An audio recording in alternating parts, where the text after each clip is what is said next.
the Tomboys and the Ku Klux Klan, and they had broken my glasses when I wasn't. They took my car for a joyride and broke my glasses. Very competent, Cedric Simpson. You can tell. I'm very intelligent. I have a GED. I got a GED in 2013 in 3 months. Evaluation for what? What's going on here? I have ADHD and PTSD. I'm perfectly fine. I'm not on Social Security.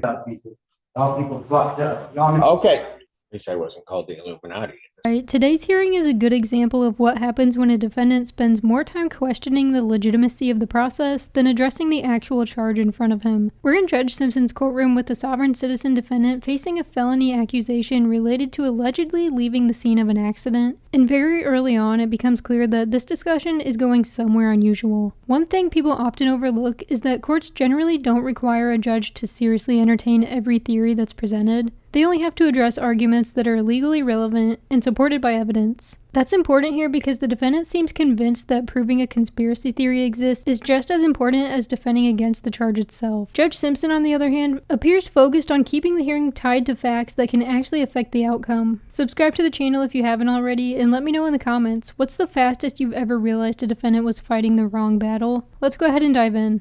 Court does call the case, People versus Joshua Wara. Trevor Mabel for the people here. We are ready in this matter. Lauren Brown, Deputy Chief Public Defender, appearing with and on behalf of Mr. Wara. Mr. Wara, state your name for the record. Joshua Wara. All right. And this is the date and time I had set preliminary examination in this matter. My understanding is you would like a forensic evaluation. That is correct, Your Honor. Based on my conversations with Mr. Wara. Forensic evaluation for what? What's going on here? Based on my conversations with Mr. Wara, I believe that it is necessary. Hey, I'm representing myself. What are my charges? What am I in here for? I'm representing myself. I don't need a barcode to represent myself. What am I in here for? What charges am I on here for? I don't need a forensic exam. I'm not mentally disabled. I have ADHD and PTSD. I'm perfectly fine. I'm not on Social Security. Sir, you are before the court on a felony complaint that alleges that on or about, as I read to you before, October 15, 2025, location of South Main Street and East William Street in the city of Ann Arbor, Washtenaw County, state of Michigan, that you did fail to stop at the scene of an accident resulting in serious impairment or death. Individual. The guy was perfectly fine.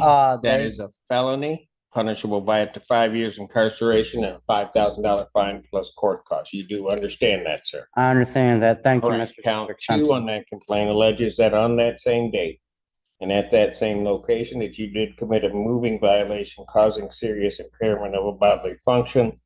That's a misdemeanor, punishable by up to 93 days, $500 fine plus court costs. You understand that? Yeah, I understand that. All right. So that is what you are here for. Mr. Simpson, I'd like to subpoena the camera footage from the mobile gas station there on North Main Street that I was at, or on South Main Street where I was at, over on South Main Street in Maynard. My car was parked there the whole time.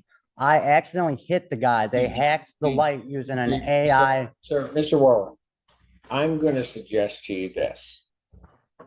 Refrain from saying anything because anything you say can be used. Oh, I know. They used an AI ethical hacking app, the Tomboys and the Ku Klux Klan, and they had broken my glasses when I wasn't. They took my car for a joyride and broke my glasses while I was at St. Joe's Hospital.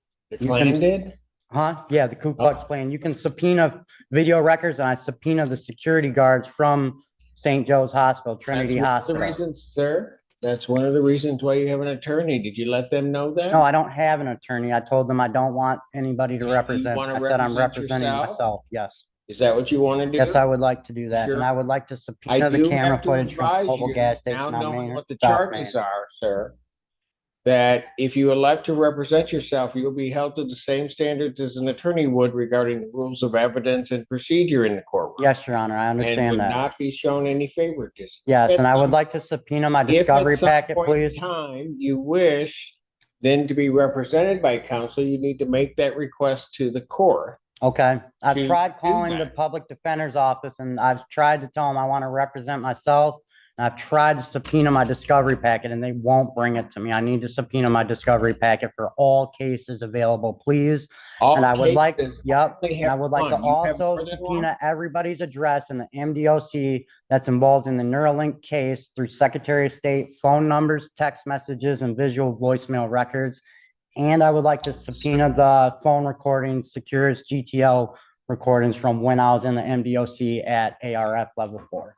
What's interesting isn't even the interruptions themselves, it's that they don't seem to be accomplishing anything. A lot of people assume courtroom hearings are won by controlling the conversation, but judges are usually paying attention to whether the record is moving forward, not who spoke the longest. The defendant keeps cutting people off as if volume can substitute for substance. Meanwhile, Judge Simpson is doing something experienced judges often do, letting enough of it happen that the record speaks for itself. That's why he seems calmer than you'd expect. He doesn't need to argue with every interruption because the transcript will eventually tell the story on its own. The defendant appears to think he's disrupting the process, but he's mostly creating a clearer record of his own behavior. And WCC pictures and... Sir, I've listened to you both through the last hearing and this hearing. So what I'm going to do at this point is I'm not going to relieve the public defenders, but I am concerned, while you have indicated to me that you don't need a forensic evaluation, the court, in listening to you, does believe that you would need a forensic evaluation. No, I'm perfectly fine, Mr. Simpson. Sir, for your own I'm not on Social protection and Security. preservation of your rights. I'm not on Social Security. I'm over the age of 25. I'm not mentally disabled. I do not need a forensic. And sir, here's the thing. I do not I go have to the forensic center. I have to, in terms of these proceedings, make sure that you are competent and Oh, I'm very no competent, link. Cedric Simpson. You can tell. I'm very Thank you, intelligent. sir. I have a You can GED. name I that got a you've got GED in GED. 2013 in 3 Okay, months. all right. I got a GED from Washington Community College Adult Transitions Program in less than 90 days in 2013. You can subpoena that record. If someone can get a GED in less than 5 months, I'm pretty sure they're competent. And I would like to subpoena my GED from the Adult Then Transitions you can Program do in that. 2013 You at can- Washington you Community can draft a College. subpoena. I will not relieve the public defender at this point, but I will consider certainly that once the. Thank you. Yeah, that way, Forensic if you see I got a GED from WCC in 2013 in 3 months, you know I'm competent. You know what I'm saying? Thank you, Judge. I am going to order a forensic evaluation. I will set a competency hearing just to make sure. I'm going to set that for January 29th, 2025. January 29. AM. I will sign an order to. Can you give me a effect PR at bond, this please, time. Judge? I'm sorry. Can I please, I would like to request a PR bond. This time you can file a motion, or somebody can file a motion before the court, and I'll consider a written motion, but at this time I'm not going to change the bond in this case. What is the bond? Currently, your bond is set at $25,000 cash sure. Do you have any bail bondsman numbers for me that I could get a hold of, please? Sorry, don't I'd need those. like to subpoena a You bail can- bondsman you can phone check number. with the individuals at the jail. I'm sure they'll be more than happy to assist you in that regard. All right, so that you understand, I'm leaving the public defender on the case at this point. No, I don't want a Get the public defender. evaluation. I hear you, but I'm telling you what I'm doing. We will get the evaluation. I'd suggest that you be cooperative in that. You may be right, it'll come back competent, and then we can get this proceeding moving even quicker. Not gonna come back, huh? Y'all gonna try to. Before we go off the record, Y'all corrupt it up. Y'all fucked up, people. Y'all people fucked up. Y'all. Okay, keep moving. All right, been a pleasure. I'm Benjamin Franklin's son. Me too. I just want to. Because Paris is lovely in this one. I just want to address one thing, Your Honor, relating to the prosecutor's office's responsibility of providing discovery as we move forward in this case.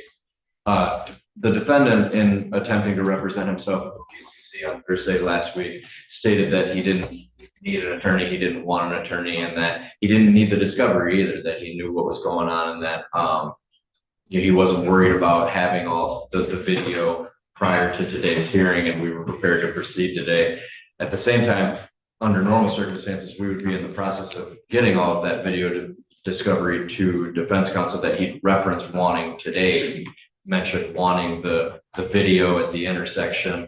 My office is in the process of getting that, hopefully before the weekend. And I'm looking for permission to provide discovery to Mr. Brown's office on this file moving forward. In response, Your Honor, as we are still on the case, I would ask that they provide discovery as they normally would.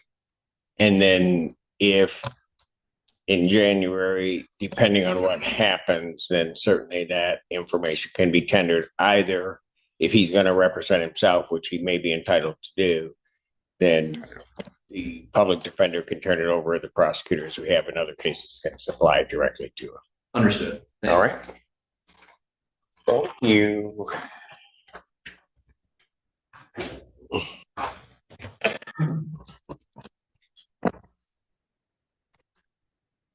At least I wasn't called the Illuminati in this one. Well, that's also called a bunch. It was also called a bunch of other things, but that's okay. I'm good with that. I'm confident in me, so I. What I found most notable here wasn't any particular claim or conspiracy theory. It was how little those claims seemed to matter once the hearing moved into the actual legal issues. Courts are structured to deal with evidence, credibility, and procedure, which means arguments tend to rise or fall based on whether they can be supported. That's why defendants sometimes get frustrated when a judge refuses to chase every side issue being raised. Judge Simpson understood exactly what needed to be addressed and what didn't. The hearing felt less like a debate and more like a judge carefully separating relevant facts from everything else. That's a skill people don't always appreciate until they watch a hearing like this. Do you think some defendants genuinely misunderstand how courts work, or do they know that the arguments aren't going anywhere? Let me know down below. Thanks so much for watching. Don't forget to like and subscribe, and I'll catch you in the next one.